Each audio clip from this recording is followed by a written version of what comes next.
నమస్కారం, welcome to Suman TV. నేను గీతాంజలి. ప్రస్తుతం మనతో పాటు శ్రీచక్ర పీఠం వ్యవస్థాపకులు, ప్రముఖ జ్యోతిష్యులు బ్రహ్మశ్రీ ప్రదీప్ జోషి గురువు గారు ఉన్నారు. వారితో మాట్లాడదాం. గురుగారు నమస్కారం అండి. శ్రీమాత్రే నమః. శ్రీమాత్రే నమః. భయం వేస్తోందండి. ప్రళయం రాబోతుందా అంటూ కొన్ని వీడియోస్ అవి చూస్తుంటే సంకేతాలు కూడా ఉన్నాయని చెప్తూ ఉంటే నిజంగానే భయం వేస్తోంది. అలాంటి పరిస్థితి ఉందా అని అడగాలనుకోండి. ఎందుకంటే ఎగ్జాంపుల్గా ఏవి చూపిస్తున్నారంటే, సముద్రం అడుగులో ఎక్కడో ఉండే చేపలు కూడా బయటికి వస్తున్నాయి. గుంపులు గుంపుల షార్కులు చచ్చిపోయాయి. అసలు మనం ఎక్కడ వింతగా కనిపించేవి తుఫాన్లు, వరదలు, అలాగే భూకంపాలు వచ్చే ముందు బయటికి వచ్చే ఏవైతే జంతువులు ఇవి ఉన్నాయో అవి వస్తున్నాయి అని చెప్పి చూపిస్తున్నారు వీడియోస్ అవి. అంటే గతంలో కూడా మనం ఒకసారి మాట్లాడాం. మీరు అన్నారు షష్టగ్రహ కూటమి ఉంది, దాని ప్రభావం ఉంటుంది అని చెప్పి. అవే ఇవి అని అనుకోవాలా? అసలు ఏంటి? శ్రీ గురుభ్యో నమః. శ్రీమాత్రే నమః. విద్యుద్ధామ సమప్రభాం మృగపతి స్కందస్థితాం భీషణాం కన్యాభికరవాలకేట విలసదస్తాభిరా సేవితాం హస్తైశ్చక్రగధాసికేట విశికాంశ్చాపం గుణం తర్జనీం బిభ్రాణాం అనలాత్మికాం శశిధరాం దుర్గాం త్రినేత్రాం భజే. శ్రీమాత్రే. ఇందాక నేను ఎంత భక్తి విశ్వాసాలతోటి అమ్మవారిని స్మరించుకుంటూ నేను ఎంత ప్రార్థన చేశానో, ఇప్పుడు భూమి మీద నివసించేటువంటి ప్రతి జీవి కూడా అమ్మవారిని అలా ప్రార్థించవలసిన సమయం ఇది. ఎందుకోసమంటే శనిగ్రహం యొక్క సంచారం చాలా కీలకమైంది. శని మీనరాశి లోపలికి 30 సంవత్సరాలకు ఒకసారి అడుగు పెడతాడు. ప్రతి రాశి లోపలికి ఎంటర్ అవ్వడం అంటే 30 సంవత్సరాలకు ఒకసారి. కానీ మీనరాశి లోపలికి 30 సంవత్సరాలకు ఎప్పుడైతే ఎంటర్ అవుతాడో, మీనం అంటే ఏమిటి? చేప. చేప అంటే జలతత్వ రాశి అని అర్థం.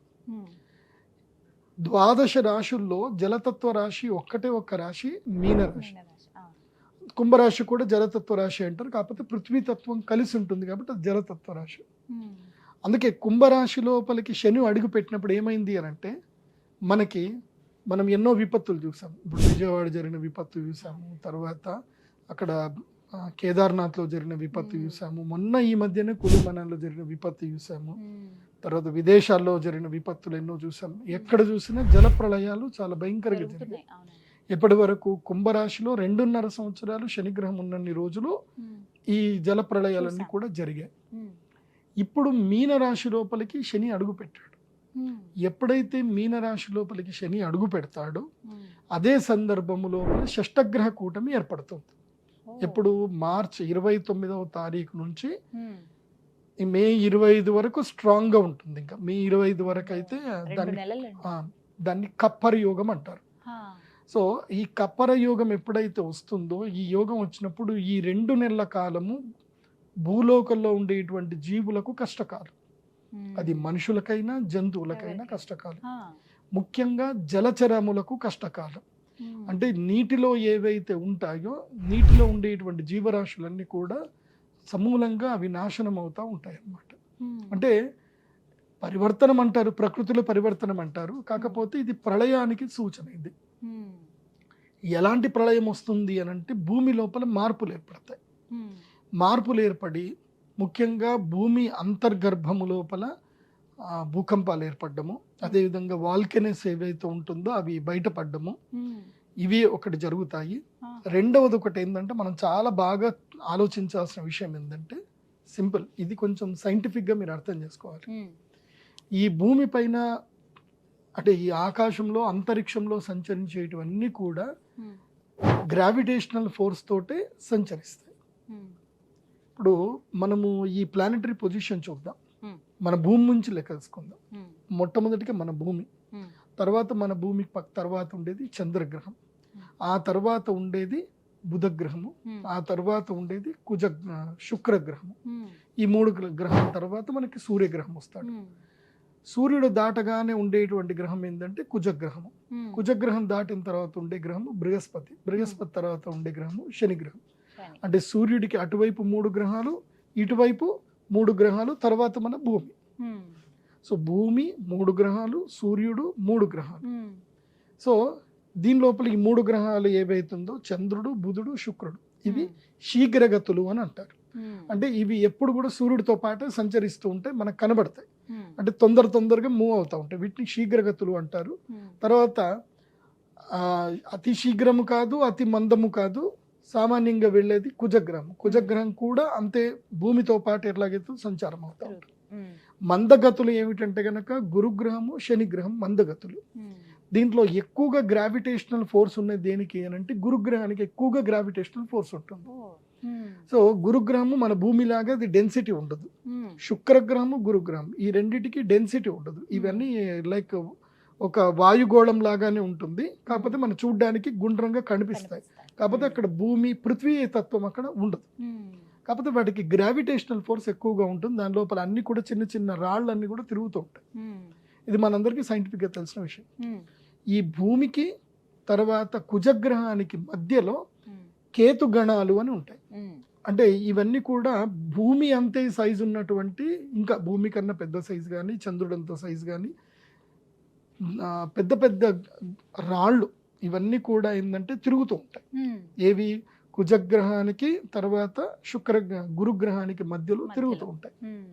ఇది చాలా ఇంపార్టెంట్ విషయం, అర్థం చేసుకోండి. అవన్నీ కూడా గ్రావిటేషనల్ ఫోర్స్తోనే తిరుగుతాయి. ఎప్పుడైతే ఈ 6 గ్రహాలు ఒకే దగ్గరికి వచ్చేసాయో, ఇప్పుడు గురుగ్రహము తర్వాత ఇవన్నీ కూడా దీన్ని మాలాయోగము అంటారు. సూర్యుడు, చంద్రుడు, బుధుడు, శుక్రుడు, శని, రాహు 6 గ్రహాలు ఒకే స్థానంలో వస్తున్నాయి మీనరాశిలో. దాని నుంచి జస్ట్ ఒక 60 డిగ్రీల దూరంలో మాత్రమే, 60 అంటే దాదాపు 58 డిగ్రీల దూరంలో మాత్రమే గురుగ్రహం ఉన్నాడు. ఇవెంత ఎన్ని డిగ్రీలో ఉన్నాయనంటే ఆల్మోస్ట్ ఇవన్నీ కూడా 90 డిగ్రీస్ దూరంలోనే ఇవన్నీ ఒక దగ్గర కొలాబరేట్ అయి ఉన్నాయి. సో 90 డిగ్రీస్లో ఇవన్నీ కొలాబరేట్ అయినాయంటే రిమైనింగ్ స్పేస్ అంతా కూడా ఖాళీ ఉన్నట్టే కదా. సో ఈ గ్రావిటేషనల్ ఫోర్స్ ఏదైతే గనక అట్రాక్ట్ చేసి భూమి వైపు ఏవి రాకుండా ఏదైతే ఆపుతుందో అవి ఆగిపోవు. సో అవి అటు గురుగ్రహం గ్రావిటేషనల్ ఫోర్స్ లాక్కుండా ఆ గ్రావిటేషనల్ ఫోర్స్ నుంచి తప్పుకొని కొన్ని రాళ్ళు బయటకు వచ్చేస్తాయి. వాటిని కేతు గణాలు అంటారు మన బృహత్ సంహిత ప్రకారం చెప్పాలంటే. అవి భూమి వైపు ట్రావెల్ చేయడం స్టార్ట్ చేస్తాయి. ఇప్పుడు ఆ సూచన మీకు కనిపిస్తుంది. రాబోయే జస్ట్ మీరు కొన్ని రోజుల్లో మీకు ఆ న్యూస్ కూడా వచ్చేస్తుంది. నాసా నుంచో లేకపోతే వాటి నుంచి న్యూస్ స్టార్ట్ అవుతుంది. సో భూమి మీదికి ఒక అత్యంత పెద్దనైనటువంటి ఇంకొక శకలం రాబోతుంది, భూమిని ఢీకొట్టబోతుంది. సో దానికి కౌంట్ డౌన్ టైం స్టార్ట్ అయిందంటే 2040కి ఇది కౌంట్ డౌన్ స్టార్ట్ అవుతుంది. ఈ రోజు నుంచి మొదలు, అంటే 2025 నుంచి మొదలు 2040కి కరెక్ట్గా 15 ఏళ్లకి కౌంట్ డౌన్ స్టార్ట్ అవుతుంది. ఈ కౌంట్ డౌన్ ఎప్పుడైతే స్టార్ట్ అవుతుంది అని అర్థం ఏంటంటే ఇంకా ప్రళయం రాబోతుంది. 2040 ప్రళయం అయితే 100%, దెర్ ఇస్ నో డౌట్. 2040లో ప్రళయం ఉండబోతుంది. దానికి శ్రీకారం ఇక్కడ స్టార్ట్ అవుతుంది. అది చెప్పడానికే ఆ సూచన, ప్రకృతిలో వచ్చేటువంటి సూచనని ఇది. ఇక్కడ నుంచి ఏం జరుగుతుంది అని అంటే ఇది మనం అబ్జర్వేషన్ చేసుకోవాలి. ఇప్పుడు ఈ 2025లో ఉండేటువంటి జనాభా సంఖ్య ఇప్పుడైతే చూసుకున్నారో ఈ జనాభా సంఖ్య క్రమేపీ తగ్గుతూ ఉంటుంది. మనుషుల యొక్క పునరుత్పత్తి సామర్థ్యం తగ్గుతుంది, మనుషులు తగ్గుతూ ఉంటారు, జంతువులు పెరుగుతూ ఉంటాయి. ఇప్పటి నుంచి సూక్ష్మ జంతువులు, క్రిమి కీటకాలు, తరువాత ఇంకా వేరే జంతువులు ముఖ్యంగా ఏంటంటే అండజములు అంటారు. అంటే అండము అంటే గుడ్లలో నుంచి పెరిగేటువంటి జంతువులు పెరుగుతాయి. ఇప్పటి నుంచి చాలా పెరుగుతాయి. ఇంకా ఇక్కడ నుంచి జంతువులు బాగా పెరుగుతాయి, మనుషులు తగ్గుతారు. ఇంకా సో మనుషులు క్రమేపీ మనుషుల యొక్క విస్తీర్ణం తగ్గుతుంది, వాళ్ళ యొక్క ఆయుష్ పరిణామం కూడా తగ్గుతూ ఉంటుంది. ఈ యొక్క 2 నెలల కాలం ఏదైతే ఉందో ఇది చాలా సీరియస్ కాలం. ఎప్పుడు? మార్చి 29 నుంచి మొదలు మే 29 వరకు ఈ 60 రోజుల కాలము గడ్డు కాలము. ఇందులోపల జల ప్రళయాలు రావచ్చు, వాల్కనోస్ రావచ్చు, భూకంపం అయితే 100% వస్తుంది. భూకంపము మన భారతదేశంలో అయితే ఛాన్సెస్ తక్కువ, 40% మాత్రమే ఉంది. విదేశాలలో ఎక్కువగా ఛాన్సెస్ ఉన్నాయి. కానీ మన భారతదేశంలో కూడా రావచ్చు, డక్కన్ ప్రాంతంలోనే వస్తుంది. సో లాస్ట్ టైం ఇట్లాగే ఇది జరిగినప్పుడు వృషభ రాశిలో శనిగ్రహం ఎంటర్ అయినప్పుడు మనకి బుర్జులో భయంకరమైన భూకంపం ఏర్పడింది. ఇది మన యొక్క గుజరాత్లో భయంకరమైన భూకంపం ఏర్పడింది. గుజరాత్లో భూకంపం ఏర్పడకన్నా మునుపు 2 సంవత్సరాల క్రితం, అంటే 1998లో కూడా మన హైదరాబాద్కి భూకంప సంకేతం వచ్చింది అప్పుడు. కాకపోతే ఇక్కడ భూకంపం రాలేదు, మైల్డ్గా భూకంపం అయితే వచ్చింది. మొన్న ఈ మధ్య కూడా మైల్డ్గా వచ్చింది. సో మనం ఎక్స్పెక్ట్ చేయొచ్చు, అంటే 100% నేను చెప్పలేను కానీ రావచ్చు. దక్కన్ ప్రాంతంలోనే భూకంపం వస్తుంది ఈసారి. భూకంపము ఎక్కడైనా రావచ్చు, భారతదేశంలో మాత్రం అతిపెద్ద ప్రళయం మాత్రం ఉంది, ఒకటి భూకంపం అయితే ఉంది. జనాలు మరణించడము అవి జరిగే అవకాశాలు అయితే ఉన్నాయి. కానీ కొంతమంది శాస్త్రజ్ఞులు, కొంతమంది మహాపండితులు ఏమంటారు అంటే, రాముడి ప్రతిష్టాపన జరిగింది అయోధ్యలో కాబట్టి ఇది జరగకపోవచ్చు, రామరాజ్యం నడుస్తుంది, జరగకుండా ఉండాలి, మనం అందరం యజ్ఞయాగాదులు చేద్దామని అందరూ అంటున్నారు. మా గురువులు కూడా అదే మాట చెప్పారు, రావద్దు అనే కోరుకుందాం. కానీ ఒకటి, ప్రకృతిలో మనిషి ఎలాంటి స్వార్థపరుడు అంటే విపరీతంగా జంతువులు చంపుతున్నాడు, విపరీతమైన మరణకాండ సృష్టిస్తున్నాడు మనిషి. కానీ తాను మాత్రం బతకాలనుకుంటున్నాడు. ప్రపంచంలో మనిషి తాను ఒక్కడే బతకాలి, ఇంకేవో బతకకూడదు, అన్ని నాకే చేయడానికే ఈ విధంగా ప్రకృతి అంతే చేస్తుంది. కానీ మనం సాధారణ మనుషులుగా మనం ఏం చేయాలి, మేము ఏం చేస్తే మంచిది అంటారు, తెలియచేయండి. మనం ఏం చేయడానికి లేదు, దైవ ప్రార్థన మాత్రం చేయడం.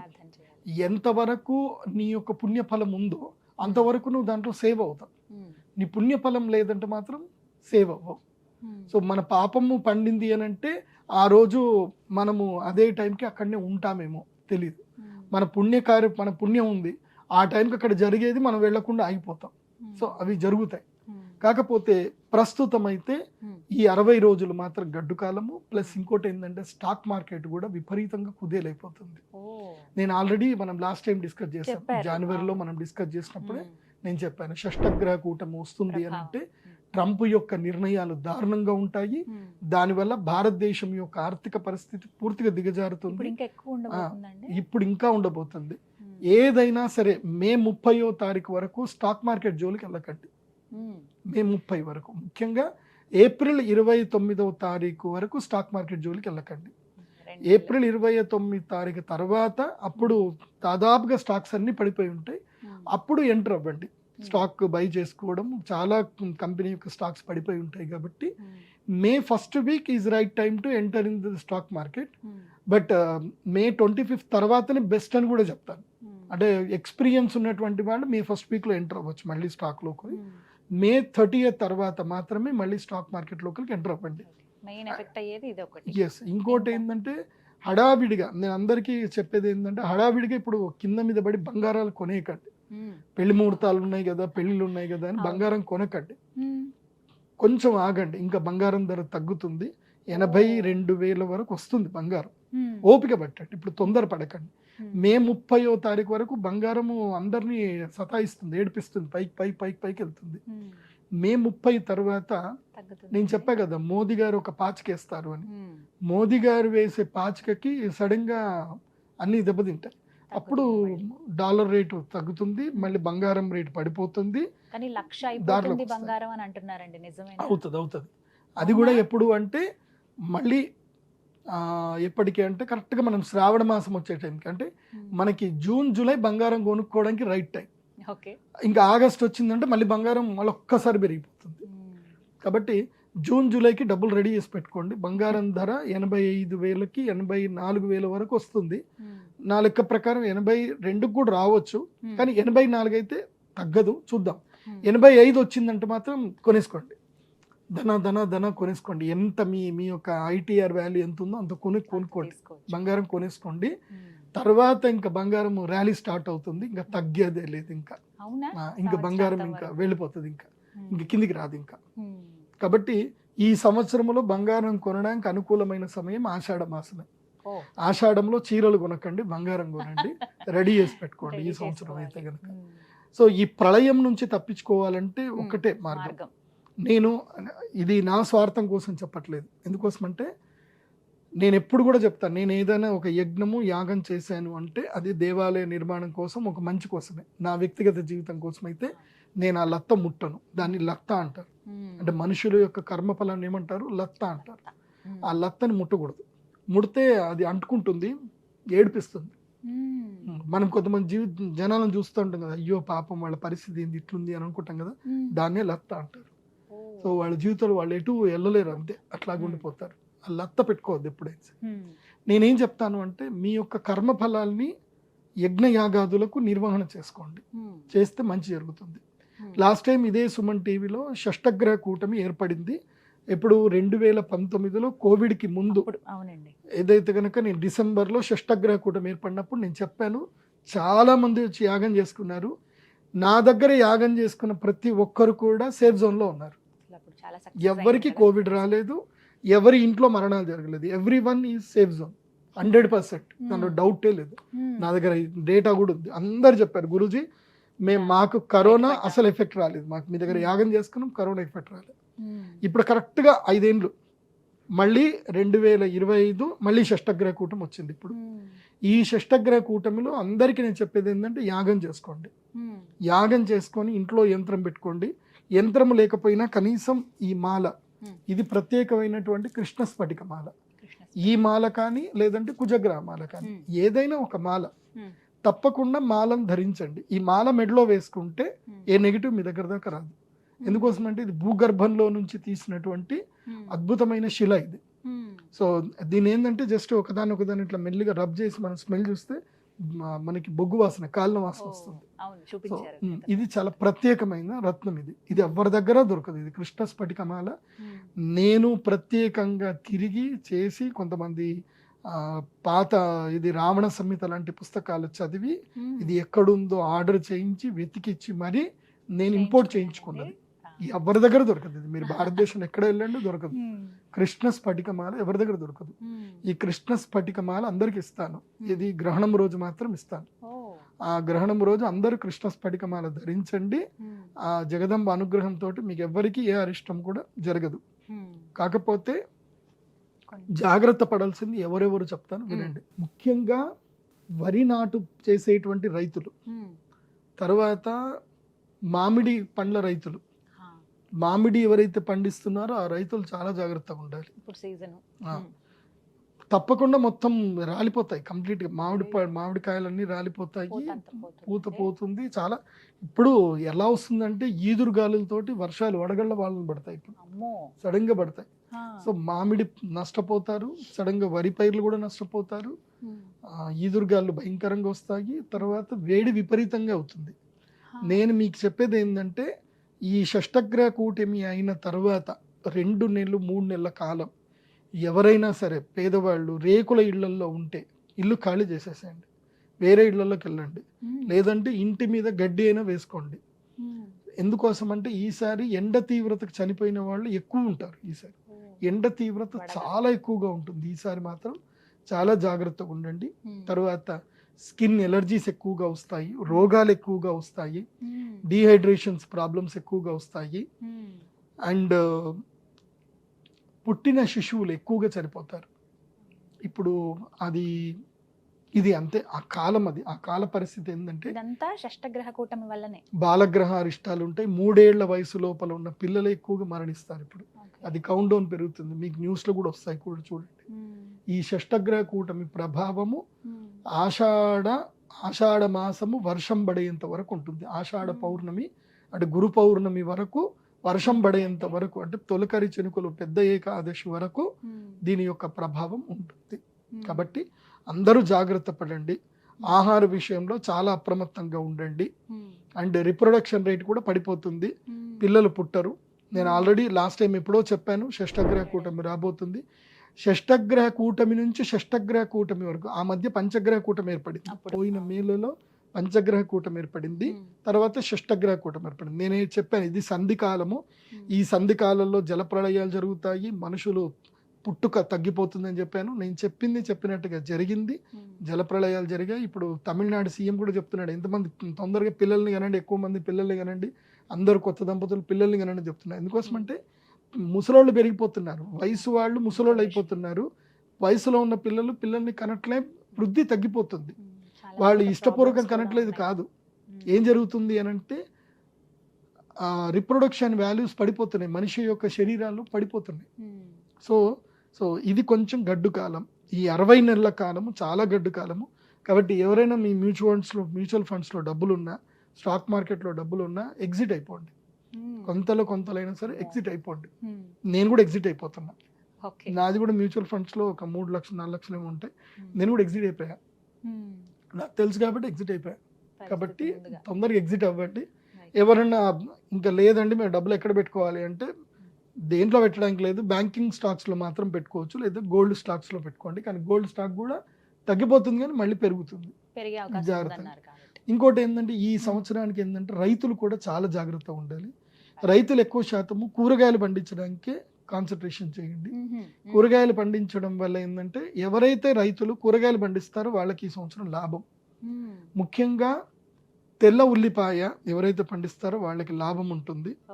అండ్ టొమాటో రైతులకు ఈసారి జూన్ జూలై ఆగస్టు రైతులకి ఇది June July August September October వరకు రైతులకి ఇది 5 నెలల కాలం లాభదాయకంగా ఉంటుంది. ముఖ్యంగా టమాటా రైతులకు అదేవిధంగా కూరగాయల రైతులకు అందరికీ ఈ 5 months పీరియడ్ మంచి పీరియడ్ ఉంటుంది. కాకపోతే ఏంటంటే కాపాడిన వాళ్ళకే, ఎందుకోసమంటే ఈసారి సస్యనాశనం ఎక్కువగా జరుగుతుంది కాబట్టి ఆ విషయంలో జాగ్రత్తగా ఉండండి. అయితే ఈ సంవత్సరం నేను ఈ రొయ్యలు పండించేటువంటి వాళ్ళకి మాత్రం చెప్పేది ఏంటంటే ఈ సంవత్సరం విత్డ్రాల్ అయిపోండి అని చెప్తాను. చనిపోతాయి ఈసారి రొయ్యలు చాలా చనిపోతాయి, చేపలు రొయ్యలు చాలా చనిపోతాయి ఈసారి. సో చాలా జాగ్రత్తగా ఉండండి. మీరు ఎంత ప్రయత్నం చేసినా చనిపోతాయి. దానికి ఎగ్జాంపులే ఇందాక మీకు ఇంట్రొడక్షన్లో మీకు చూపించిన ఫోటోలు ఏవి. సో ఆ వీడియోలు చూశారు కదా, మొత్తము చేపలు తీవ్రతరంగా కొట్టుకొచ్చి బయటకు వచ్చి చనిపోతున్నాయి. జపాన్లో కూడా ఒక కైండ్ ఆఫ్ ఒక ఫిష్ ఉందట, అది అసలు కనబడదట. అక్కడ జపాన్లో ఎప్పుడైతే అతిపెద్ద భూకంపాలు ఏర్పడి డూమ్స్ డే ఏర్పడిందో అప్పుడే కనబడిందట, మళ్ళీ కనబడలేదట. ఈసారి అది వచ్చిందట. సో ఇలా నేచర్లో అయితే అన్ని తెలుస్తూ ఉన్నాయి. ఇదైతే మంచి టైం అయితే కాదు ఈ 2 నెలల వరకు. కాబట్టి షష్టగ్రహ కూటమి అందరూ కూడా మీ దేవాలయాల్లో అక్కడక్కడ తప్పకుండా అరిష్ట నివారణ తంత్ర యాగాలు చేయాలి. అచింత్య మంత్రములోని కొన్ని ఉంటాయి, అచింత్య మంత్రములు చదువుకొని చేస్తే మంచిది. మా వరకు మా శ్రీచక్ర పీఠంలో అయితే కనుక మా దగ్గర రుద్రశూలం ఉంటుంది. ఎవరెవరికైతే రుద్రశూల స్పర్శ ఒక్కసారి వాళ్ళ ఆజ్ఞా చక్రానికి అవుతుందో ఇంకా వాళ్ళ జీవితంలో నెగిటివ్స్ రావు. ఇంకా అది 100%. రుద్రశూలం ఒక్కటే ఉంటుంది. ఆ రుద్రశూల స్పర్శ ఎప్పటి వరకైతే ఆ రుద్రశూల స్పర్శ చేసుకున్నారో వాళ్ళందరూ మంచుకున్నారు.